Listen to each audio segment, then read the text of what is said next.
belakangan ini aku ngerasa lebih baik di bidang yang aku pilih. Menurutku, ini karena aku menghindari yang namanya FOMO atau Fear of Missing Out.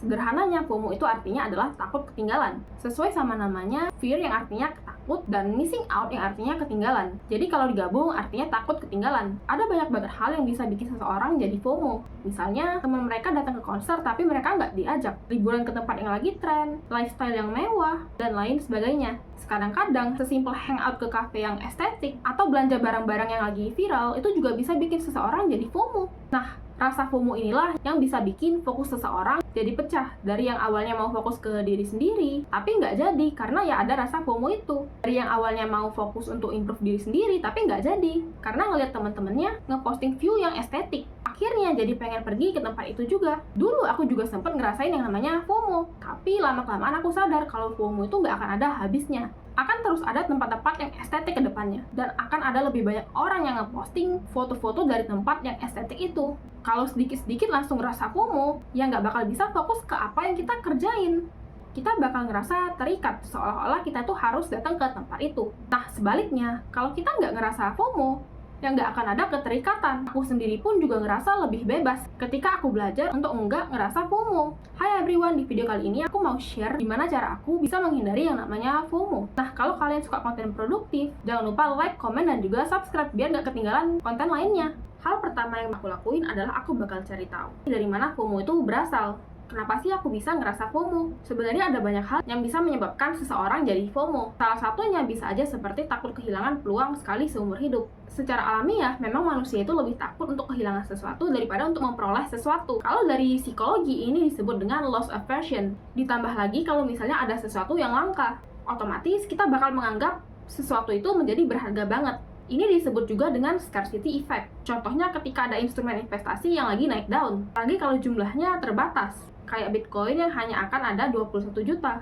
Karena jumlahnya terbatas, otomatis orang-orang bakal mikir kalau nggak beli sekarang bisa berpotensi kehilangan cuan nantinya. Atau bisa juga ketika ada tiket konser yang dijual terbatas. Karena ada kata terbatas, jadi pengen ikut. Jumlah tiket yang terbatas artinya nggak semua orang bisa ikut konser itu. Kadang-kadang beli tiket konser itu juga bukan karena yang fans banget sama grup bandnya, tapi kadang-kadang bisa aja karena takut ketinggalan. Hal kedua yang aku lakuin adalah aku bilang tidak. Setelah beberapa kali aku bilang tidak, aku merasa lebih bebas. Misalnya ketika ditawarin posisi atau jabatan di sebuah organisasi. Kalau kita nolak, kita bisa aja kehilangan kesempatan untuk mendapatkan posisi itu. Tapi di sisi lain kita bisa ngerasa lebih bebas. Dan waktunya bisa kita pakai untuk eksplor hal-hal lain. Seperti misalnya untuk eksplor hobi baru, atau untuk lebih mengembangkan diri kita. Yang nantinya bisa memengaruhi target jangka panjang. Hal ketiga yang bakal aku lakuin adalah aku berhenti untuk kepoin live update orang lain di sosial media. Orang-orang itu biasanya, misalnya mereka lagi jalan-jalan, terus mereka ketemu view yang menurut mereka bagus atau estetik. Mereka cenderung bakal foto view itu dan bakal upload ke sosial media mereka. Atau misalnya ketika mereka ketemu influencer, mereka juga cenderung minta foto, kemudian upload ke sosial media mereka. Nah, inilah salah satu trigger yang bikin seseorang jadi FOMO. Karena ya mereka juga pengen ngerasain, mereka juga pengen ngeliat view yang estetik secara langsung, dan mereka juga pengen untuk ketemu influencer secara langsung. Nah, dulu aku juga pernah berada di fase itu. Apa yang aku lakukan? Aku akhirnya memutuskan untuk nggak buka sosmed terlalu sering. Bahkan ada juga fase dimana aku selama seminggu itu benar-benar aku nggak buka sosial media sama sekali. Nah, selama beberapa tahun belakangan ini itu juga udah lumayan sering terjadi. Aku udah cukup sering selama 7 hari aku nggak buka sosial media.